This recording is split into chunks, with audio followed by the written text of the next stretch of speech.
Flat Earth debate live. I'm your host Nathan Oakley, and if you are new to this channel, or you've not done so already, then be sure to subscribe. Hit the bell notification icon and join button if you'd like to become a Nathan Oakley 1980 channel member and keep up to date with the Flat Earth debate. If you would like to support the channel, there is a super chat that runs alongside each of these shows while they are live, and there's also a Ko-Fi, Patreon, crypto and thanks button in the info box below the video. Most importantly, if you'd like to join the discussion, simply mute the page you are currently watching, then click the link in the info box below this video to join the panel and express your views on the nature of Earth. If you do join, please don't swear. If you do, you'll be ejected, and if you are, please don't try to rejoin the stream using sock accounts. You'll be warmly welcome back on the next stream. Please also share the show on social media. Sharing the show obviously increases the live audience, but this in turn increases the chances of a more diverse panel, so please share the show on Facebook and X. Now, we are joined by Neil and a whole bunch of people in Discord, so welcome one and all. Hello, good morning. Hey, good afternoon. Morning. Good day. Wow. Morning. Good morning. Well, it's good to have you all. Glad we were all nice and warmed up. There's going to be a bit of a new segment coming along shortly by order of the Peanut Gallery. That is to say, Discord want us to cover some of the YouTube comments. Comments being the Peanut Gallery, not Discord, just so that's clear. So they would like us to look at some of the logical fallacies and lies that are put upon, let's just say, some of our fellow flat earthers. So rather than necessarily covering a specific flat earthers video, we'll obviously help them out in the YouTube algorithm if it is off of specific videographers' video and videography that could be shared and liked and all the rest of it. But what our focus will actually be is from their comment section. And we joked in the pre-show that, you know, and I can speak from personal experience, when I first started making videos on this subject, maybe a little under, maybe 10 years ago, you'd put a video out and you'd hope that the bits, the gaps, the things you didn't understand would be filled in by the comment section.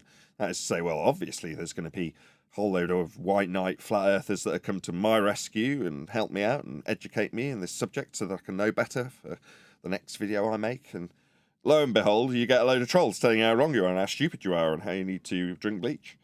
That's what you actually get. But there we go. So in that particular instance, we're going to be the ones covering some of those comments as that white knight, as it seems. I think I've understood the premise of what Discord want us or want the show to do. Am I right? Because we only just discussed it before we went live, right? Am I correct? Yes, Nathan, we don't. Yeah, and everyone at home will be able to play bingo. So 3 categories I've got. Number 1 will be Nutter. Number 2 will be Where's the Flat Map? And category number 3 will be an attack on you, Nathan. So if anyone at home can think of their own categories, you'll be able to outscore me. We need to come up with some bingo categories. Nutter, you're an idiot. Nathan's an idiot. Or what was the other one? QE scientific method. Where's your map? Where's your map? All maps are flat. The amount of times I should really come up with one of those shortcuts that it automatically types out a whole paragraph that you have to type out 1,000 times as a response. Anyway, yes, maps are flat. They have to be to work with elevation angles. In any instance, I don't think we've got anything prepared right this second, unless I'm very much mistaken. Yeah, guys, I haven't got something up your sleeve that you wanted to do right now, had you? Maps are flat because you got to put them in your pocket, Nathan. Okay. No, it was pretty spur of the moment, to be honest. Say one more time. I said it was pretty spur of the moment, to be honest. Yeah, but I'm happy to do it, as long as I don't have to read the comment and respond to the comment. Obviously, I'd want someone from Discord, as I said in the pre-show, to actually read them out, and then whoever that isn't reading it can respond to the fallacy, call bingo, whatever it is we're going to do with it. But we can do it at our leisure, right? We can start, especially we already have, or you just did, was that Adam, by saying some of the common fallacies that are used, like where's your map? But maybe people don't know the rebuttals, so it's often worth going through these things just so people get familiar with what the rebuttals actually are. Shout out Yeah, to maybe Richard there's a G. lull or Just one sec. something. Shout out to Richard G for joining as a hyena. Thank you very much indeed.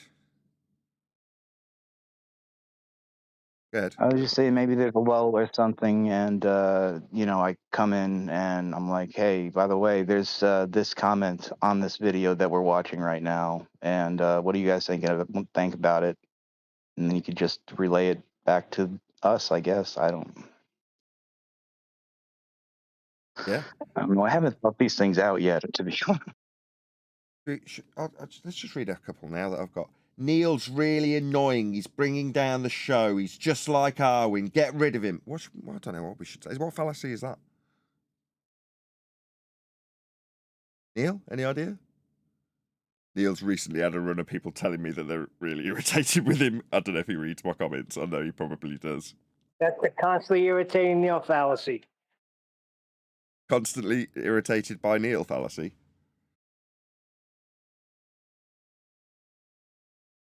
In case you can't tell, I do read my comments. I said it's the constantly irritating Neil fallacy. I don't know. It doesn't have a ring to it. Maybe something like the "shut up, Neil" fallacy would be better. Anyway, we do actually have a video to cover today. So, from what I understand from what Brian told me, although this is a YouTube video, so it kind of makes no sense now I'm playing this, but we'll see how it goes. From what I understood from Brian's logic, was this phase of people on TikTok taking the mickey out of Bob the Science Guy, and I think perhaps it's been put together by Flat Earth Banjo, but that's how it seemed to me. So I was assuming that this was going to be a TikTok video, but obviously it isn't. So I'm a little bit confused already. But Flat Earth Banjo is definitely a friendly. So as always, go and let him know at Nathan Oakley 1980 sent me. So unless I've clicked on the wrong video, I haven't actually read what it says alongside this message. I've only listened to the first couple of minutes, but so far the verdict is hilarious. Okay. Let me add this real quickly. He covers a lot of TikTok videos, and he takes snippets from TikTok. So maybe that's what they meant. Okay. I mean, Brian's never done us bad. Well, other than, leading us into 5-hour discussions about tidal locking. But you can't really moan about that. That's like a whole load of content that everybody moaned about. So, I mean, he's never done us wrong, has he? You can't really go wrong with Brian's choice. Let's get into it anyway. Hopefully the bloody sound works. Oh, not a good start. So in other words, it's just a silent start. Just before we went live, I accidentally signed myself out, and everything lost all its settings as a consequence. But it does seem like we've got audio. I wouldn't normally do this, but just to be absolutely certain, if I just play a couple of seconds, can you just tell me from the live stream audience that you can actually hear this coming out to you? I hope we can be a bit more cordial than Ranhound that always gets owned. Well, good morning, Angel. How are you today? Not bad. And Rise. So let's get straight to the point. Let's talk about Coriolis. Okay. If I'm on the merry-go-round that spins once and I throw a ball, it deviates, right? Mm-hmm. No. That's wrong already. How come that doesn't happen on the Earth? Why do you think it doesn't? But wait, when I'm at the equator, does the ball fly sideways when I throw it? Depends on which way you throw it, yeah. It sounds like this guy knows the premise, but just doesn't have the quite correct terminology. Does it appear to drift? Right?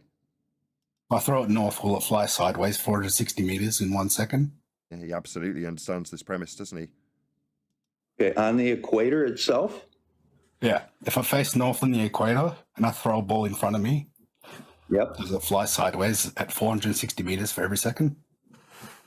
Why would it fly that fast? It curves to the right, but Wow, he's just got Bob to concede that Earth turns underneath balls that are thrown.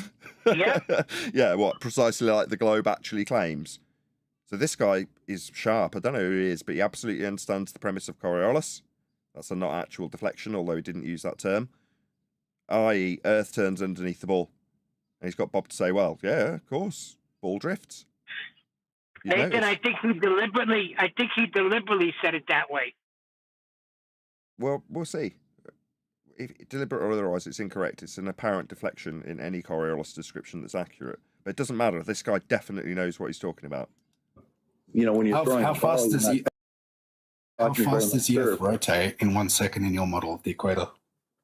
Oh, it's 1 degree a day. Or excuse me, it's Not what he asked. Notice Bob immediately reverts to switcheroo.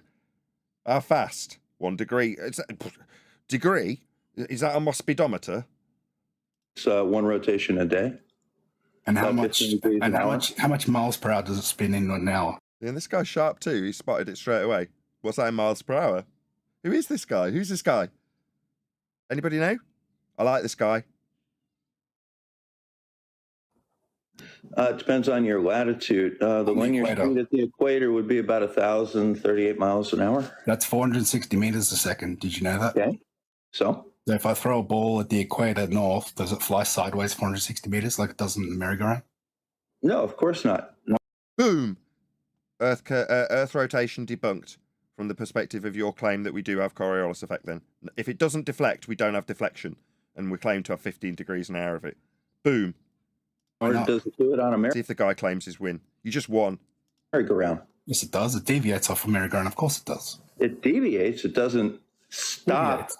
It doesn't lose all of its inertia as soon as you immediately let So it go. does the ball deviate at the He's whistled past his own win, hasn't he? Just needed to go, well, do what I do. Boom! Earth not turning then. No 15 degrees an hour deflection then. No Coriolis effect to prove we're spinning then. Bob said it didn't. No, it doesn't deflect. Well, if it doesn't deflect, then Earth's not turning underneath and there is no 15 degrees an hour deflection called Coriolis effect to prove we're spinning. The guy won. equator? Yes, it would. Really? I can throw a ball in front of me and it's going to deviate sideways. It curves to the right, yes. Are you joking? No. Bob's now double-speaked his way back to Earth does turn underneath a ball because it will drift sideways. So all that's happening is Bob is flipping between, no, there is no deflection. And yes, Earth does turn underneath the ball so you can exhibit not actual deflection. That is the apparent deviation as Earth turns underneath the ball, like on the example on screen, where the guy and his friend throw a ball to each other, and because the ball, once released, travels straight, but you keep rotating, from the vantage point of you on the roundabout, it appears, that is to say it's a not actual deflection, the ball appears to curve away from your path. Not because it does actually curve, but because you are turning underneath. For Earth to have this effect, which it's claimed to have, that's Coriolis deflection, then Earth must turn underneath stuff. And we'd notice. Earth would turn underneath aeroplanes, helicopters, drones, balls, you if you jump up and down. And this guy seems to know it. But Bob, in response, no, it does turn underneath. Yes, it doesn't. That's what he's doing. How much does it deviate? Oh, tiny, tiny, tiny little Why is it a amount. tiny bit when the Earth has moved 460 meters in 1 second? This guy's got screwed now. Now he's back and forthing with Bob in his paradigm of an Earth that requires a horizontal plane of reference to describe the axial rotation in the first instance. And when he's led his opponent, rightly so, within the paradigm to his win, the moment Bob says it doesn't deflect underneath, or it's just a tiny amount, then it's in contradiction to the two reference frames that Globe needs to have Coriolis. He just needed to declare his victory. This could now potentially go on for hours and hours and hours. Second. Yeah, What if I Well, throw it first for of 3 all, the seconds in ball, the air? when it's in your hand, the ball, when it's in your hand, is already moving at that speed. And the deviation would be the difference between the speed of the equator and the speed of wherever the ball ended up over the time it takes for So the if ball we to get there. see, Wrong. So what Bob has now done is redefined Coriolis effect into Globiolis effect. See if the guy spots it. if we hover a helicopter, how come the helicopter doesn't deviate? No. He's just redefined Coriolis effect. He's just told you about the conservation of a not actual deviation. Wow, that was a mouthful. There is no conservation. If the ball travels straight, you're not describing the ball retaining the angular momentum of the roundabout. The ball travels straight, and it only appears to curve as you turn beneath it.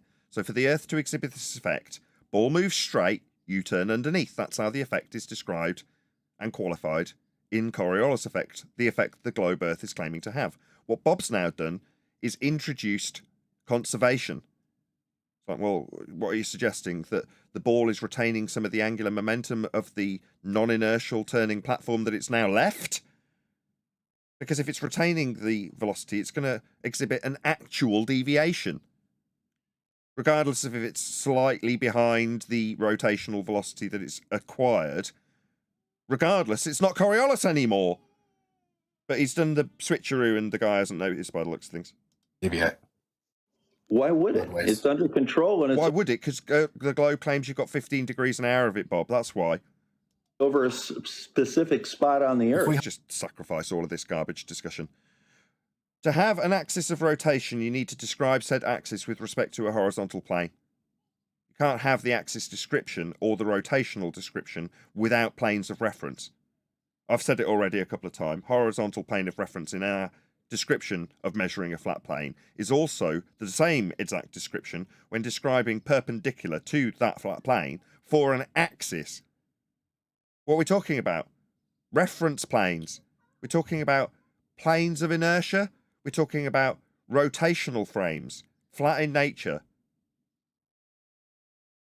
Yeah, your non-inertial turning reference frame. Your inertial frame of reference, i.e. the straight path that the ball travels through. The one that Bob is now switcherooing away from, deviating from the initial globe claim that we have Coriolis, deflection as you turn beneath. Apparently, the ball curves. No, not really, son. You're just turning underneath it, mate. What's that? No, it's retaining angular... No, we're deviating away from the actual globe plane. Bob is. If we hover a drone over a spinning merry-go-round, the merry-go-round moves underneath the drone, right? Okay, but the drone is not got the inertia of the merry-go-round. That was pretty slick. He just took away the conservation by having the drone hover. That was pretty slick. Why not? So it didn't start off with the inertia. Does the helicopter have the inertia of the ground? Yes, of course. No, it doesn't. If it's hovering, this guy's good. Oh, Really? you got him. So Yeah, if I fly a plane and land on the north to south runway, I'm going to chase the runway sideways. Why would you do that? To prove your claim of globe turning underneath. To have a not actual deflection of objects in the inertial reference frame, you at the airport must watch the plane seem to curve as it approaches the runway.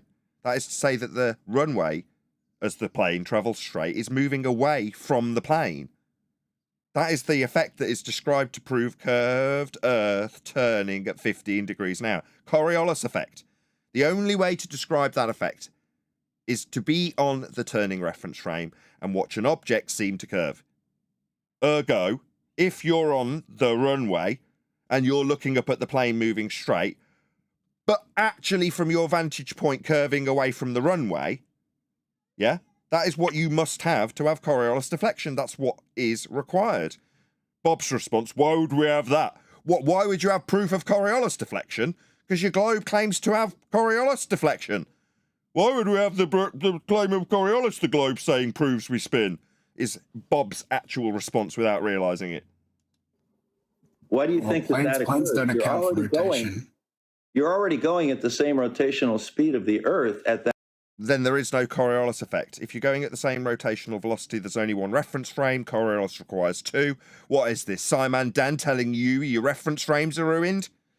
You're right to smirk at him because he's now relinquished his second reference frame, which is required to prove we spin in a globe Earth rhetoric with Coriolis deflection, because that's two reference frames. Does someone want to add something just then? Go ahead, whoever that was. Now it's the same thing. His reference frames are ruined now. Yeah, Bob's are. That point. So your speed relative to the runway is zero. Right. So in other words, the Earth can be treated as stationary, right? No. We've just described a not actual deflection that we're not observing anymore. If the relation to the zero is the Earth continuing to rotate with the plane, then there isn't any deviation. There's no 15 degrees an hour drift anymore. Ergo, if we can not see any deflection, then we can only treat the ground as not moving with relation to the plane. Like you say, why would we expect to? So it's not moving with relation to the plane then, the ground that is. Yeah, well then it's not moving with relation to the plane, therefore not moving because that's how you claim it is. Coriolis deflection. You've got to be turning under the plane to have a second reference frame. Coriolis effect? Bob's response, why would we have that? Why would you have your globe proof? Why The not? Earth is not stationary. How do you know that? If you look at the relationship or the relative speed of the surface of the Earth and the surface of the plane, they're the same. Then you're no longer talking about Coriolis deflection because it's two separate reference frames, Bob. So what you basically become is a heretic.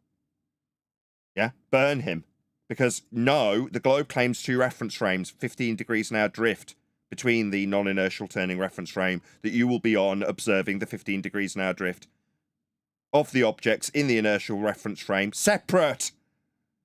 What's Bob now saying? No, they move in relation to each other. Well, then they're not separate. Then you haven't got drift. Then there is no 15 degrees an hour deviation and Earth isn't proved to be spinning.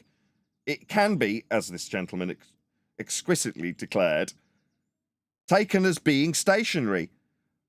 Now, that's not a positive claim. It's a debunk of the outrageous assertion that we can prove Earth spinning with Coriolis deflection. Two reference frames. Maybe let Simon Dan know this as well, because he struggles with these concepts. Same. Yeah, so if I fly a plane against the rotation of the Earth, sorry, and we set the plane speed, to be 500 miles per hour. No frigging way. Is this guy going to have Bob up the plane go backwards? No way. No way. That's over the ground, yes. Yeah. Does it move? Does it get pulled back 1,000 miles per hour now? Why on earth would it do that? It's already going. You're saying the hovering helicopter tags along with the atmosphere. The atmosphere tags along with the surface, and the helicopter's with it. It also has the initial. Right, so how come the helicopter goes sideways with the Earth perfectly, so it just looks stationary because it's tagging along with the atmosphere, right? Correct. So you said it as if it goes higher in altitude, it still tags along the same, right? It does still appear stationary Pretty much, to us? Straight up first law of thermodynamics violation. You can't create energy out of nothing. So if the non-bonded, free to move in all directions without bonds, now claim to be bonded to the ground at all altitudes, atmosphere, increases its circumferential value as you raise in altitude in the concept of a globe Earth. Let me explain. The circle that you travel on the inside of a roundabout is shorter than the circle you travel on the outside of a roundabout. Hopefully everyone understands. Same thing applies to atmospheric oxymoron sphere-shaped air. At ground level, it's travelling in a small circle, and as it goes up in elevation, expanding outwards, upwards, then it will increase, if you assume the Earth is rotating, its velocity to retain its position above the ground it's not tethered to, but is also simultaneously tethered to it, to decry the notion we have two reference frames. Stupid nonsense that this is. That's the first law of thermodynamics violation. It'd have to increase its kinetic energy with respect to the ground as it increases in altitude. Now, it does disperse. Gases behave that way. They move up from ground level where they're created. But it cannot, in a begging the question fallacy of globe Earth rotation, derive from an axis perpendicular to a horizontal plane of reference we measure, increase its velocity without violating the first law of thermodynamics. But in order to beg this question, and that's where this guy's going, Bob's got the drone, in this guy's example, or aeroplane, flying backwards. That's where he's taking him. Let's just hear the rest, see if he can round this out in a QE styley. Yep. What causes... But at a greater height, you'd agree that's a greater radius? Yes. So what causes the atmosphere to magically just tag along with the Earth like that? What force causes that? It's not tagging along at that point. It's increasing its radial value, therefore increasing the circumferential distance, therefore having to increase its kinetic energy to maintain velocity with the ground below. That's the first law of thermodynamics violation. called friction. And it doesn't tag along. It doesn't tag along one to one. It doesn't tag along. It does lag a little bit. For example, so now it lags a little bit. All right, so we're back to two reference frames then. So then we notice and be able to capably measure drift at just a random rate, as opposed to the 15 degrees an hour declared in globe Earth rhetoric. Right, Bob's got a little bit of deviation because it doesn't quite tag along when it violates the first law. For example, at 100 miles above the surface, the atmosphere would lag behind about 25 miles an hour. So if I wave my hand here, the whole room doesn't start just waving air everywhere. You agree, right? No, the air around your hand does, though. That's why you can fan yourself. So, but you just said friction. So how come the friction of my hand doesn't? We're talking about unbonded gas molecules, right? So when he's talking about what the friction, they have elastic collisions. You know, Bob has got to fundamentally deny gas behaviour in order to have this discussion that violates his globe proofsy, that we've got 2 reference frames and a 15 degrees an hour drift. Now we've got friction and first law violations and oxymoronic sphere-shaped air moving at greater velocities as it increases altitude because of friction. This is the garbage you've got to do to decry the very proof you claim in the first instance. What's the claim? There's 2 reference frames and 15 degrees an hour drift from the ground. Aeroplane travels in a straight line, but you see it seem to curve because the ground turns beneath. That's Coriolis. What's that you say, Bob? No, friction. Conservation of momentum. First law violations. Increase in atmospheric velocity. Friction. Yeah. What? So you can get around the fact we don't have 15 degrees an hour drift. So all this bullshit, all this nonsense, all this straight up first and second law of thermodynamics violation that you're employing is only to negate the fact we don't have 15 degrees an hour drift. You're explaining why we don't have that. So ultimately, all he's doing is proving unequivocally that we don't have the 15 degrees an hour drift to prove we're spinning. That's what Bob's doing. And he's going to great lengths to do it. Make the whole room windy. It does move air. And it's based on... What is it, and how does it move air when we're talking about separate reference frames? Why would it want to move air when we're talking about objects in an inertial reference frame traveling straight and the appearance of them curving as you watch them as you turn beneath? Why would we be describing this? Oh, my bad, you've got to deny the globe's claim of 15 degrees an hour drift, haven't you, Bob? Yeah, got to go to great lengths to deny that claim because we're not seeing it happen. On friction, yes. Why would the fan that's pointing, say, straight, why would the air next to it start to move? It doesn't. It never will.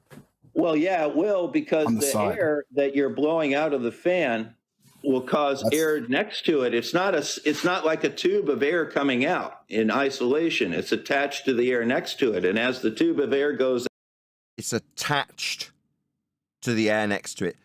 Unbonded gases are attached, says Bob the science guy. No, definitely not, Bob. They're fundamentally, definitely not attached. They're unbonded. That's what makes them gas. One of their fundamental properties is the fact they're not attached to each other. Out, it'll start dragging the air around it with it. They're dragging. They got little nooses and swings. They got little lassos, haven't they? These gas particles. They're dragging other ones around with them. No, they experience elastic collisions and they are unbonded, Bob. My God, what are you? So you're saying you can set up a fan in the middle of your room? So wait, what's now happening is la la la neutral outcome, blah blah blah, forever, because this won't result in the audience understanding that we haven't got a 15 degrees an hour drift as the globe claims. You know, admittedly, it's not that long because we've paused it. It's only 6 minutes, but that's already too long. Right? Just win. So, okay. So you're going to now go through a lengthy explanation of how Earth and atmosphere travel as one, violating several laws of nature, defying gas behavior, so that we can eliminate the need to have a 15 degrees an hour drift. Why were we eliminating this drift? Why were we justifying not having the drift again? Because we don't have one. So we don't have 15 degrees an hour drift to prove we're spinning then. Let's just round this out. Anyway, I'm done with Coriolis. Yeah, he doesn't know how to win. That's his only problem. He doesn't know how to take the victory. It doesn't. You can easily have that before you. I can have that before you with any discussion of Coriolis effect with an opponent that understands how to double speak. Bob does, and he's more than willing to relinquish his own rhetoric by double speaking around these problems like he is. All he's doing is justifying why we don't have 15 degrees an hour drift. Why we wouldn't expect to. Why would you expect to see that? Okay, yeah, unless you know how to get right down to brass tacks and say, why would we expect to see what? Your proof we spin? Unless you can phrase it that way right quick, you'll be in La La Land for hours. I don't know if this is all about Coriolis. Should we spin on to a later bit and see if it's hopefully on a different subject matter? Because I hate Coriolis. For me to just say the plane flies like it's you can't make that connection that the plane does not suddenly stop as soon as it leaves the Earth. It doesn't lose its inertia. It's still. We might actually get him going backwards here. You see, we're already another 10 minutes on, and no conclusion. This will be a neutral outcome, regardless of who seemingly wins at the end of the discussion. Right, but when you're flying against the rotation, now it should be working for you. Okay, is it changing its relative position to the surface of the Earth? It's on the equator, and it's flying against the rotation.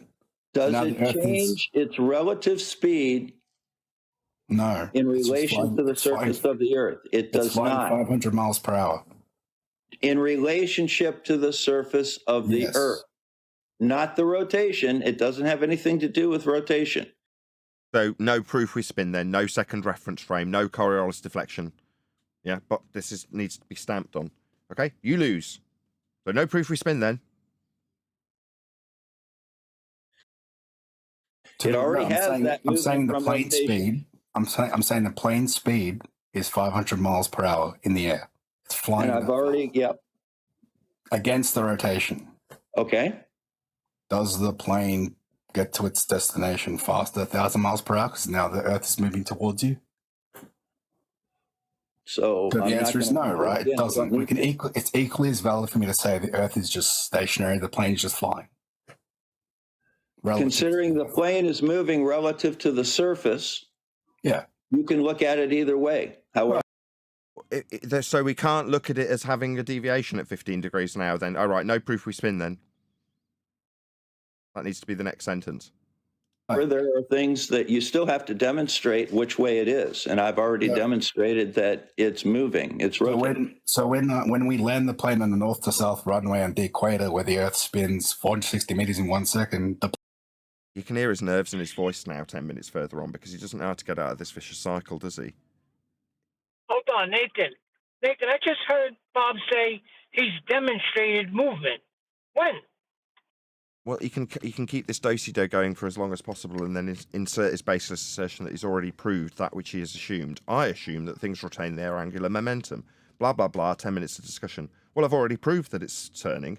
No, you started with the assumption it was turning, and how did you describe that mathematically? Well, you described an axis of rotation. What's an axis of rotation? Well, it's a line perpendicular to the ground, if you're going to reference it to Earth. That's what you've got.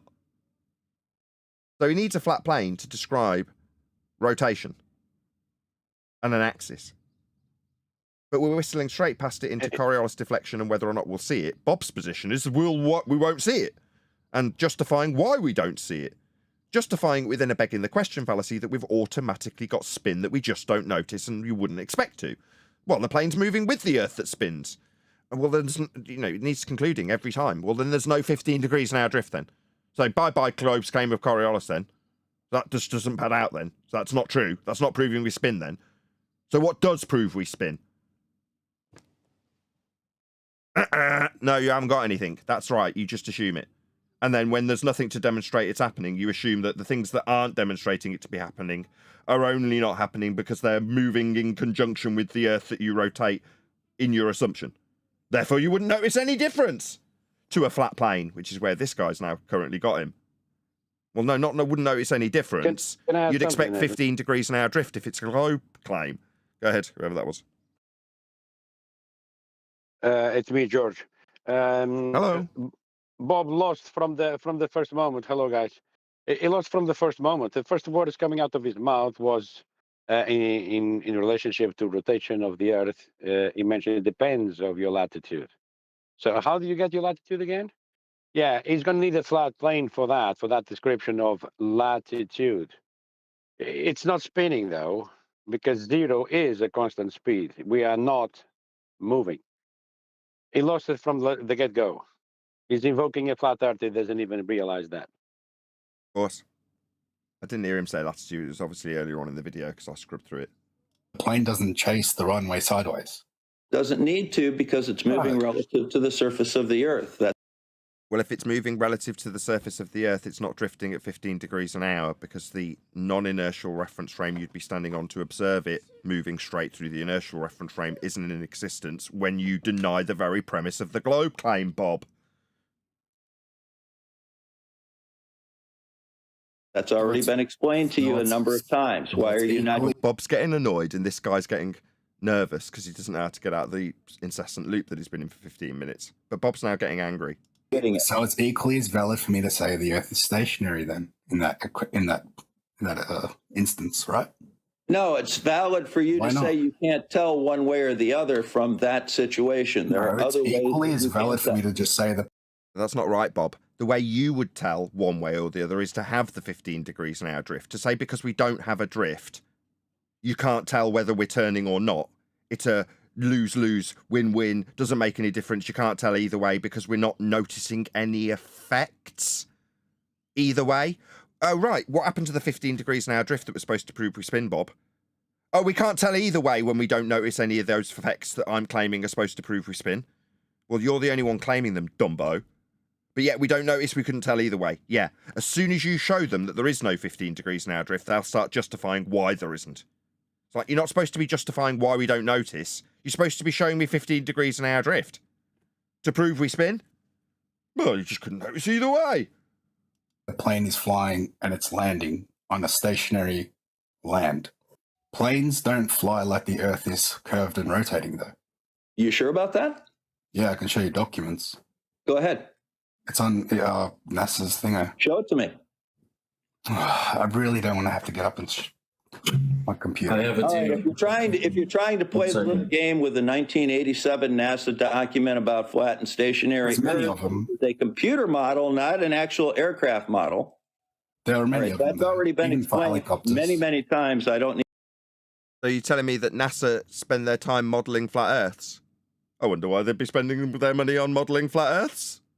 So you're suggesting that there's a 1986 document that describes how NASA are modelling aviation on a flat Earth in a computer simulation. Why? Why ever would they be doing that? It's because it's flat, Bob. Yeah? There's plenty of other documentation from NASA that declare it. But it's flat. There would be no need to create any models. You'd want them to be creating better spherical models every time. There'd be no need to create flat ones. Yeah, but what they're actually doing is modelling the world as it actually exists, flat. Yeah, by freedom of information, we found that out in the recent history of flat Earth. Yeah, we found out that NASA deal with it flat too. That's correct. The latitude system used is flat, Bob. That's what NASA use also on the Mercator projection. That's going to be a bit of a problem for you, my friend, especially when you're denying the very axial rotation derived from these latitude points. Kudos to George. Need to go over it again. Yeah, so it's equally valid for us to just say the plane flies over a stationary Earth, right? No. He's not going to concede that until you point out that by relinquishing it, he's saying there's no drift. Until you say, okay, so it's not reasonable for us to say that you don't notice any effects, I don't notice any effects, therefore it's just as reasonable to say flat Earth gives you the same effects as a moving Earth according to your demonstrations that don't have drift. No 15 degrees an hour proving we spin then. Well, that's a big problem for you because you need 15 degrees an hour drift to prove we spin. But saying that there isn't any effects to notice and therefore, oh, well, you can't just say it's not spinning. Well, we haven't got your 15 degrees an hour drift to prove it is. But it's okay and cool to just still say it's spinning even though we don't notice anything. Well, you'd need that 15 degrees an hour drift as per your Globe Bible that says we've got a 15 degrees an hour drift called Coriolis effect.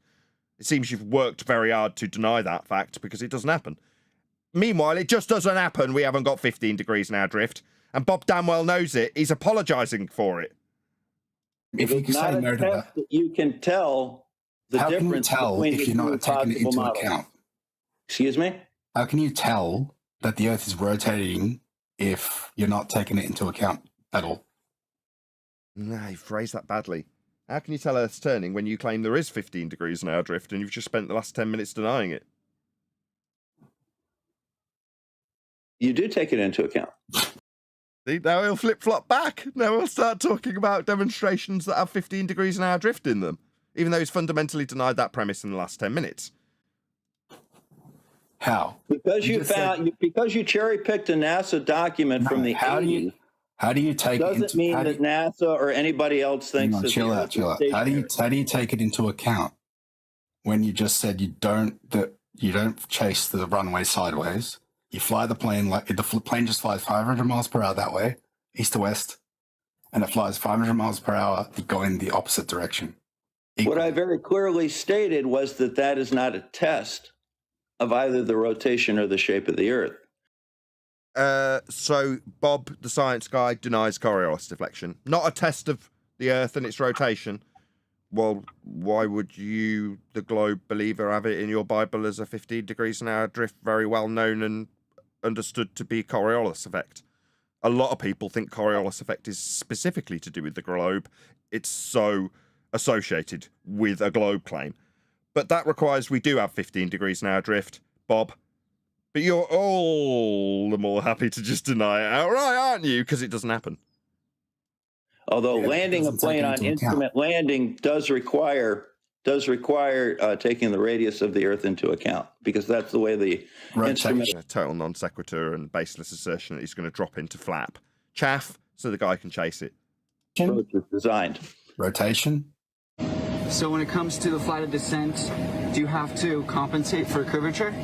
No. You don't? Nope. Okay. So whenever you land, I mean, that's one way to deal with his red herring. like east to west, if you're landing east, and then if you're landing west, Right. would you have to like slow down or speed up due to Earth's motion? No.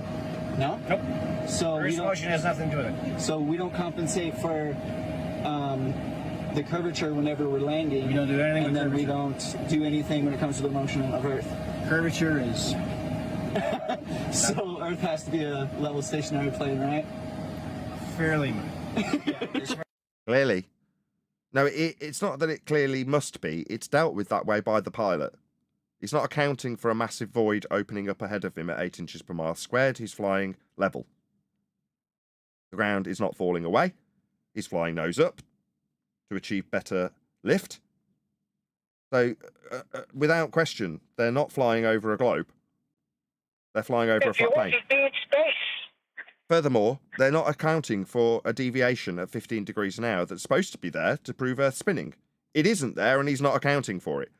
Bob says that's fine, and it doesn't matter that not noticing because of a lot of violations of natural law and violations of gas descriptions and their behaviour when they're unbonded means that we wouldn't expect to have this deviation at 15 degrees an hour proving we spin. Neutral outcome, honest. You couldn't tell any difference from the fact we don't tell doesn't mean we're not spinning, even though that's supposed to be the very premise that I use to prove it is. So, yeah, it's all cool, says Bob. What effect do you think you would have to take for rotation? You wouldn't have to. That's what I'm saying. So if you wouldn't have to take into account rotation. So if you're debunking of my 15 degrees an hour, then we're all cool, and I'll just say that still includes globe. That's what Bob's about to do. You, as a flat earther, say we don't have to take into account 15 degrees an hour. Therefore, me, the glober, says we don't have to account for 15 degrees an hour after all. Why is that a test of rotation? Because you say there's 15 degrees an hour drift, you crazy clown. Why are you asking the flat earther why your standard of having 15 degrees an hour drift and it not being there would be a standard to prove that we spin? It's your claim that fails miserably and we're not noticing any effects of. And you're justifying why we don't have any effects of it. And desperately telling him how we wouldn't have a plane, have Earth turn underneath it. So we wouldn't have a plane proving that we can see 15 degrees of deviation from the ground, like the globe claims proves we spin with. Right, why would we do that, Bob? We wouldn't, you stupid man. You do, it just fails. Because it doesn't, it's equally, as I'm saying, it's equally as valid for me to just say the Earth is not rotating. End of story. It doesn't take it into account. It's also equally valid to say this isn't a test of rotation. So having a claim that we've got 15 degrees an hour drift as a test of rotation would just be me completely and fundamentally undermining the globe's claim. Right, Bob? Well done, you stupid man. So it wouldn't be a test of globe rotation, then the 15 degrees an hour drift as Earth turns underneath to exhibit Coriolis effect exactly as the globe claims. Not a reasonable test, says Bob. Yeah, they'll bash their own heads in with shovels if you give them half enough chance. Right, Bob? So we don't know. Okay. So how come planes fly like the Earth is flat then? They don't. Yes, they do. Who told you that? I've spoken to pilots like... I am a pilot. You're speaking to one right now. Tell me. What? Bob's a pilot now? Okay. How Tell me how that is not... Okay. Anybody know anything about this? I've never heard this before. Anybody ever... Bob claiming he's a pilot prior to now? Okay, this is news to us. Not that it means much when you've just had a professional aviator on camera talking about how it doesn't account for Earth curve or drift. The same drift that would be proving we spin if we saw any of it. The liner pilot isn't accounting for it, and you say that's perfectly fine, it wouldn't matter, and it wouldn't mean that we're not actually seeing anything happen. But that doesn't mean it's stationary. Sure, Brian's got a lot to say on this. Hello, Brian. Hey Nathan, how are things? Hey Neil, hey everyone. I'm covering this video, but is it all Coriolis effect? Might spin on another 10 minutes to see if they go on to a different subject. I haven't watched all of it. It's just basically about how planes fly.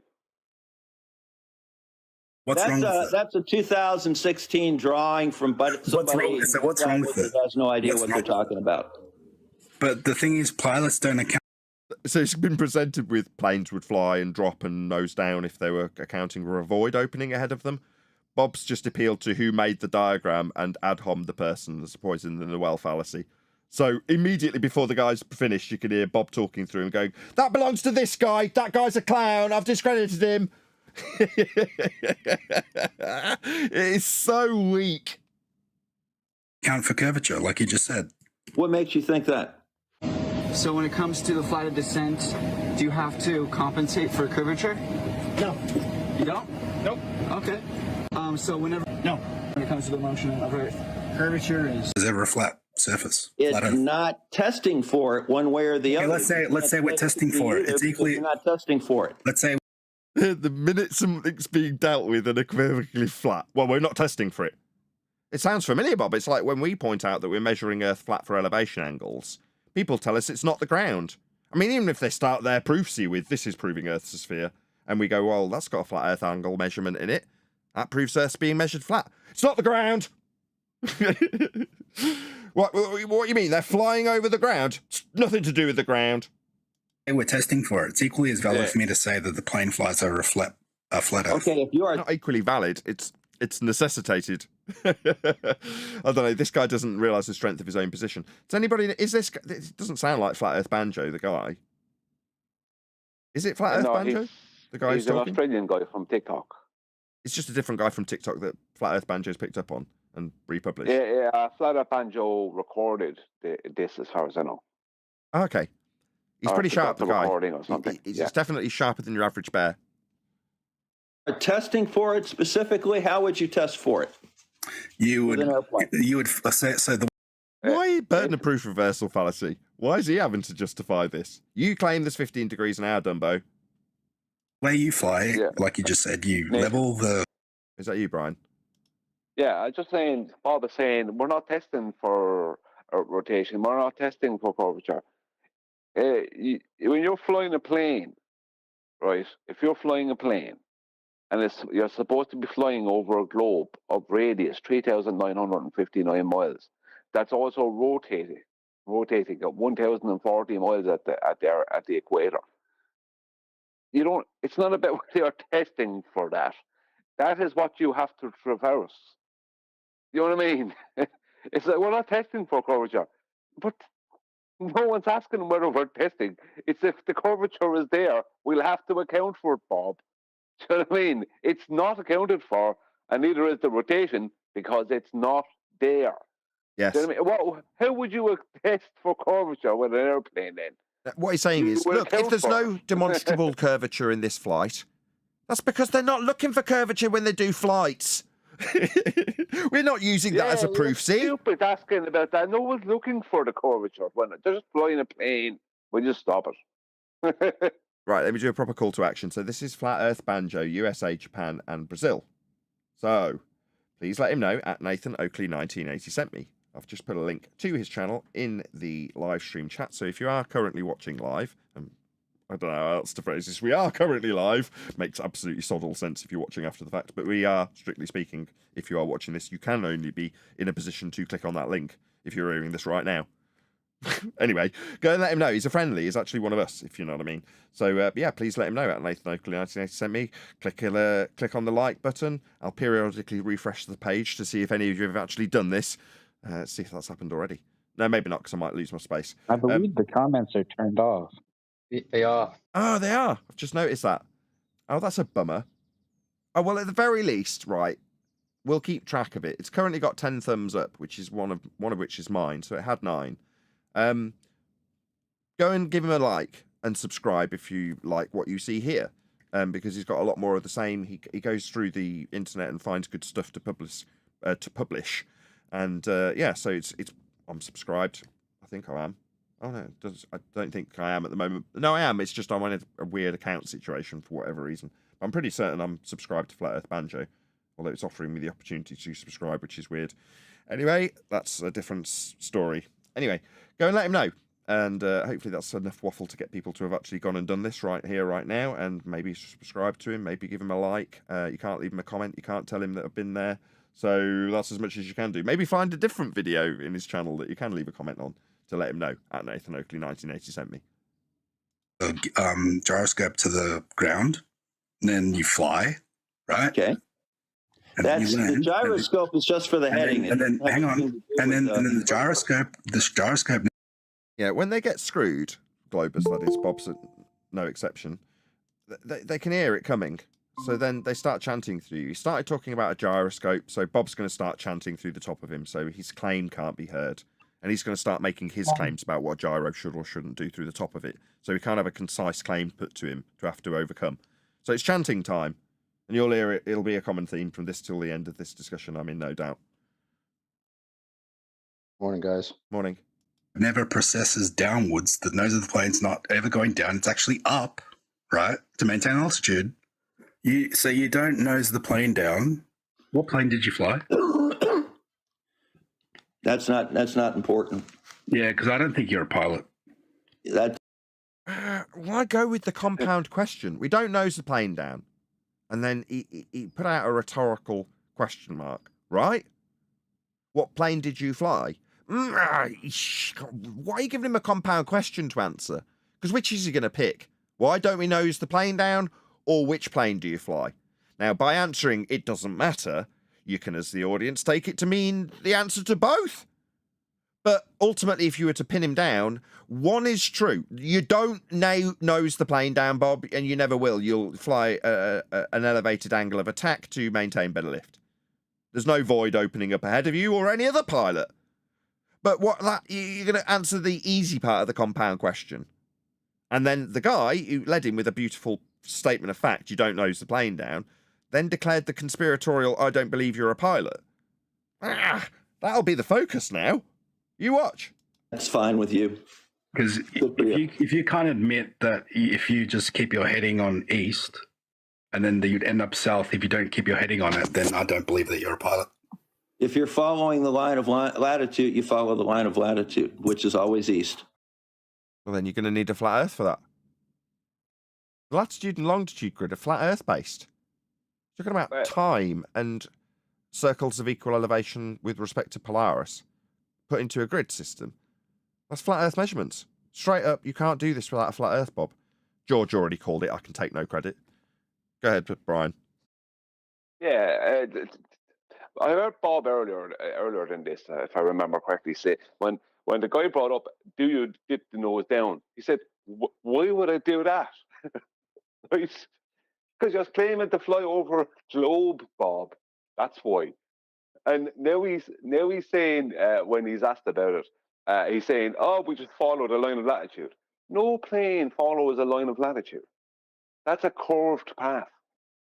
Latitude is a curved path. Bob is trying to make it out that latitude is, like, he's trying to make it out that the airplane is adjacent to a sphere and tilted. And if it's flying, it can fly in a straight line and follow a line of latitude. It can't. Latitude is a curved path. You can make a chord with a line of latitude. You cannot fly straight and follow latitude. Bob is trying to give the impression that he can fly straight and still follow a line of latitude. Because in his mindset, a line of latitude is just a circle around a globe. So if he just flies straight at the correct angle to that circle, then he'll just follow it. If you know what I mean. This is his mind. This is something that, as a pilot, he has never done and never will do. Yet he's trying to say he does it. That is crazy. You know what I mean? That's like you saying, when I drive and I drive out on the motorway, I always sit then in the passenger side. I always sit in the passenger side of the car as I'm driving it. It's literally like that. It's like, no, you don't. No one does that. You know what I mean? It's literally that bizarre that someone is willing to say these things like that. And someone who was claiming to be a pilot is willing to say that. And I've seen Bob, I think, in a pilot, or in a cockpit flying. I'm pretty sure I saw him in a cockpit flying at some point in this arena. So why is he saying he just follows a line of latitude when that's not what planes fly? They fly straight lines. They don't follow a curved path. Right, they don't nose down. That's the argument. The guy had him, and now we're into whether or not it's a pilot. I mean, I could easily say, all right, you've got a picture of him in a pilot seat. I've got a picture of my wife in a pilot seat. She trained to be a helicopter and pilot, normal, whatever, Cessna, I think she was flying at the time. But that doesn't make my wife a pilot, yeah? The fact that she's capable of flying a couple of different flying machines wouldn't mean that I'd call her a pilot. Do you know what I mean? So to quiz her, well, she has a license. She's a pilot. Pardon? That's just the way it is. She may not be a practicing pilot, but if she has a license, then she's a pilot. I'm sure she had a license to fly at some point, or she got qualified in something. I don't know. I'm not her, and she's not sat next to me to ask. My point is that to appeal to yourself as a pilot because you happen to have got qualified at one point, you know, done some training, isn't the same as being somebody like the guy that he's shoved the camera under the nose of and gone, look, when you're flying passengers day in, day out as a job, which is definitely not Bob's job, is he? He's not flying passengers for a living, is he? He's not flying cargo or anything for a living. So, but he's like, well, I'm a pilot. Are you? Yeah, right, okay. And I'm an Olympic athlete. Oh, I ran a couple of times. I used to jog. Yeah, but if you let's say you put your heading east and then make a marker where east is, but follow the marker not east, you'll end up south. Okay, that's not following a heading of east. You're going to drift to the south. Yeah, that's what I mean. You'll drift. Right, all of these directions are flat Earth. You can't talk about east unless you've got a flat Earth to describe it with respect to. East is not a globe direction. Neither are any of the lines on a compass. You need a flat Earth for a compass. You know, why are you using our flat Earth, Bob? This is an outrage. Stop using a flat Earth to claim your stupid globe. Very irritating. That's the tact, isn't it? Righteous indignation. Oh, yeah, that's the tact. I'm enjoying 2024. Sorry to go off on this little segue. It's been a lot of fun so far, wouldn't you agree? Irritating that some of the flat earthers don't get it yet, because you'd hope they'd be the first. But aside from that, it's been a lot of fun. Not the ground. I'm having fun. Even when we go back to tired old crap from the Feast of Nonsense, like when we had the podcast of the Lotus Eaters, still fun going back to old stupid 2017 rhetoric and pulling it apart in the same way. It's good fun. Milo? I said to refracted curvature yesterday, not to go off away from the video now, but I said it to refracted curvature yesterday, that is your best work. The way you pull that apart, I could take that and share it with anyone, and anyone would understand what you're saying. Whereas I couldn't share a lot of things with people because they wouldn't know what you're talking about. You know, people who don't know anything about the subject, they wouldn't know what you mean with some of the things you say. But when it comes to that, and you're pulling that apart, and you're giving the analogy of fur coats and wardrobes and Turkish delight, and you're just showing up the nonsense for what it is, and to someone who might never have realised it, that is, I mean, it was hilarious. I actually went over to the wrong side of the road with laughing. Now, there was no one on the road. It was a big open road, but there was no one there. But I was laughing in the car so much I went to the wrong side of the road. You said that. You said that. I think it was yesterday. And don't get me wrong, I review all of the shows, and and I think they're all fantastic. This one is a particular high point, I would say. Definitely worth sharing if you haven't done so already. Hello, Adam. But off that aside, joking aside, I'm not joking. I do review them all, but I went back to it again, re-reviewed it, if you will, because you said, oh, you know, like you just said, I nearly stood off the road with laughter. So I was like, okay, I'll go back and have a listen to that particular section where we covered the podcast of the locusts with their assessment of whether or not the moon landing was a hoax. And I'm not disagreeing with you. I'm glad you enjoyed it. But by the same token, I didn't think it was any different to any other show. I just like, yeah, okay, it's just a video we responded to. Because I listened through to the end, literally just before we started, and I was like, I didn't pick out any moments and go, wow, that was, yeah, I see where Brian's going. I got to the end and was like, oh, okay, well, I'm glad Brian enjoyed it. I thought it was just as good as every other show. I know. My point being is that that was shareable with anybody. Anybody at all who doesn't know anything about the subject. I could share that section with them, and they could listen and follow along as to exactly what you're saying, and that would wake someone up as to, hang on a minute, this is the comparison of the type of evidence that I'm being presented with for this moon landing. It's like, this is rubbish, and they laugh at the way you're comparing it when you're bringing up wardrobes and fur coats, Turkish delight, and all this. It was brilliant. That's my point. Whereas other shows, I could give someone a listen to it and they wouldn't know what you're talking about. Because you're saying things that people on the show know what it is, or in the arena know what you mean. But outside of that, no one knows what you're talking about. Okay. So, for instance, today, if I listen back to some of the spiel to today, while I might be very proud of the fact that I've made the best stab at disseminating to my audience how non-inertial and inertial reference frames, already we're into jargon, don't work if you're claiming you've got two of them and then justifying why you can't see any of the effects of them, right? Straight away, just in my summary, some people will have glazed over, right, Brian? But if you say, oh, you say you bought rocks back from space, well, if I, without giving a big build-up, compare that to bringing Turkish delight back from Narnia, you can see that there's an easy comparison for people to latch onto and associate with, and etc., etc. Right, Brian? Is that what you're saying? Oh yes, Nathan, to be sure. Just how you brought up Coriolis real quick. Just a funny few second story. Yesterday I'm scrolling through my YouTube and one of the old episodes shows up. It's like 340 something, right? So I just put it on just to hear what the hell we were talking about back then. And it's this Glober named Dean, right?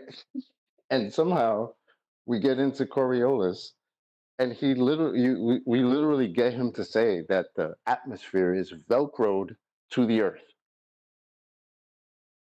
Now, like I said, this is episode 344 or something, right? And he literally says his argument back then was the atmosphere is velcroed to the earth. I just thought I'd share because that's hilarious. The 300 and what? 300, I think it was 344. Like random old episodes will just pop up on my, just as a recommended, and they'll just pop up on my YouTube. So every once in a while I'll turn them on.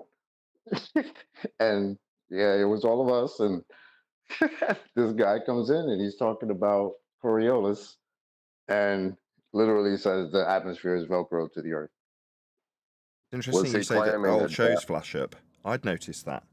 I'd normally wait for 2 or 3 people to mention it before just me noticing and someone from the panel noticing. But from a statistical point of view, I keep an eye on the 10 most recent, because that's how YouTube publish the stats to me and every other videographer, I'm sure. But there's also obviously an underlying amount of YouTube views that I acquire just from having a lot of videos out there, and that as a whole has elevated recently. Now, I obviously didn't want to immediately ascribe that to me seeing a few more of my videos publicised to me when I'm signed in on my other account. But when I've been signed in on my other account, I'm like, ooh, you're offering me my own show, are you? Oh, I feel privileged. You know what I mean? Yeah, that's been happening to me a lot lately. Like a lot of the just random old episodes, the early hundreds, will just start popping up on my recommended. Maybe that's to our detriment, right? We're stuck in the feast of nonsense back in those episodes. It works to the Globe's advantage to have those be the episodes that circulate. I'll always find a reason to moan. Anyway, I'm gonna round out this live show shortly. So, with 100 odd people watching, did you want to add anything? John, hello, go ahead. Hey, how you guys doing? Yeah, I was going to say that Velcroed atmosphere they're talking about. I can guarantee you, they think what's causing that is an inertial force or it's a downward force with respect to an inertial plane. And there's two problems with that. One, gravity is not a force. And they don't think they live on an inertial plane, do they? Yeah, or to put it another way, they're going to need a flat Earth for the description.